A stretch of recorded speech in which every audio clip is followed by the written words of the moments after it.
ಆಸ್ಪತ್ರೆಯಲ್ಲಿರುವ ಶ್ರೀ ರಾಚೋಟೇಶ್ವರ ಗುರುಗಳು ಕೈಗೊಂಡ 33 ಸಮಾಧಿ ಯೋಗ ಕಠಿಣ ತಪಸ್ಸು ಮುಕ್ತಾಯದ ಹಿನ್ನೆಲೆಯಲ್ಲಿ ಆರೋಗ್ಯ ತಪಾಸಣೆ ಗದಗ ಜಿಲ್ಲಾ ಆಸ್ಪತ್ರೆಯಲ್ಲಿರುವ ಶ್ರೀಗಳು ಭಕ್ತರ ಬಗ್ಗೆ ಶ್ರೀಗಳು ಹಾಡಿದ ಮಾತೇನೆಂದರೆ, ರಾಜ್ಯದ ರೈತರಿಗೆ ಉತ್ತಮ ಮಳೆ ಬೆಳೆ ಆಗಲೆಂದು, ನಮ್ಮ ರಾಜ್ಯ ಉನ್ನತ ಮಟ್ಟಕ್ಕೆ ಸಾಗಲೆಂದು ಶ್ರೀಗಳು ಆಸ್ಪತ್ರೆಯಲ್ಲಿ ಇರುವಾಗಲೇ ಆಶೀರ್ವಾದ ಮಾಡುವುದರೊಂದಿಗೆ ವೈದ್ಯರೊಂದಿಗೆ ಮಾತನಾಡಿದರು.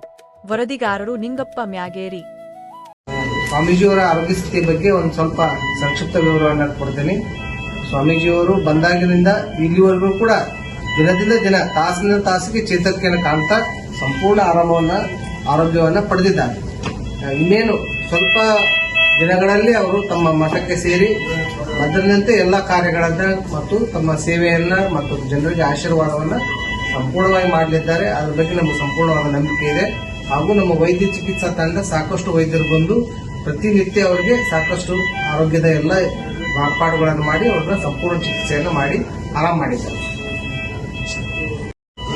ಆರೋಗ್ಯವಾಗಿ ಚೆನ್ನಾಗಿದ್ದೀವಿ. ನಾವು ನಮ್ಮ ವೈದ್ಯರಿಗೆ ಹೇಳಿದ ಹಾಗೆ ಸಂಪೂರ್ಣ ಎಲ್ಲ ರೀತಿಯಿಂದ ಆರಾಮಾಗಿದ್ದೀವಿ. ಯಾರು ಟೆನ್ಷನ್ ತಗೊಳಕ್ ಹೋಗ್ಬೇಡ್ರಿ. ಎಲ್ಲ ಜನರಿಗೆ ನಿಮ್ದು ಊರಿಗೆ ಬಂದು ಭೇಟಿಯಾಗಿ ಒಂದು ದಿವಸ ಬಂದು ಬರ್ತೀವಿ. ಊರಿಗೆ ಬಂದು ಎಲ್ಲ ಊರು ನಮ್ಮ ತೆಲಂಗಾಣ ಜನರು ಪಾಪ 3 ತಿಂಗಳಿಂದ ಕಾಯ್ಲಾಕತ್ತಾರ.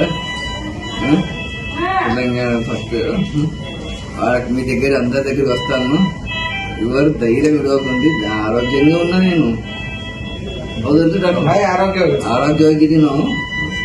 ಚೆನ್ನಾಗಿ ಆರೋಗ್ಯ ಅಂತೂ ನಮ್ಮ ಡಾಕ್ಟರ್ ಅಂತೂ ಭಾಳ ಟ್ರೀಟ್ಮೆಂಟ್ ಭಾಳ ಚೆನ್ನಾಗಿ ಕೊಟ್ಟರು. ಟ್ರೀಟ್ಮೆಂಟ್ ಆರೋಗ್ಯವಾಗಿದ್ದೀವಿ.